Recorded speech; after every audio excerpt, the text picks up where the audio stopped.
Isa na namang insidente ng pangmamaltrato sa hayop ang naitala.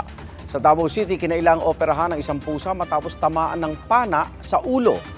Saksi si John D. Esteban ng GMA Regional TV 1 Mindanao. Kalunos-lunos ang lagay ng isang pusang ligaw nang dalhin sa veterinary clinic sa Davao City. Nakatusok sa noo ng pusa ang isang pana.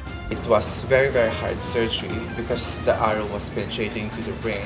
He's eating well now and he's recovering well. Please stop this abuse. The government should act with this.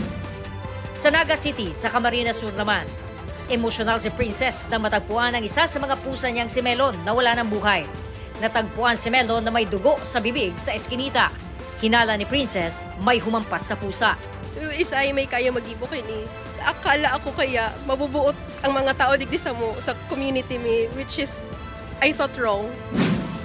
Sa Camarines Sur din, nagmula ang asong si Kilua, ang golden retriever na nag-viral kamakailan matapos siyang habulin, hampasin ang kahoy, saka isinako ang labi. Ang pagkakapatay kay Kilua umani ng batiko sa social media. Kinundi na rin ito ng mga mambabata sa Senado at Kamara. Isa sa iminumungkahi ang pabigatin ng penalty para sa mga nananakit ng hayop. Sa ilalim ng kasalukuyang Animal Welfare Act, ang pangmamaltrato ng hayop na magdudulot ng pagkamatay nito may parusang pagkakukulong ng 1 taon at 6 na buwan hanggang 2 taon at magmulta ng 100,000 piso. Para sa GMA Integrated News, ako si John D.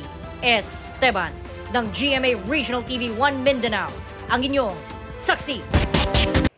Mga kapuso, sama-sama tayong maging saksi. Mag-subscribe sa GMA Integrated News sa YouTube at para sa mga kapuso abroad, samahan niyo kami sa GMA Pinoy TV at sa www.gmanews.tv.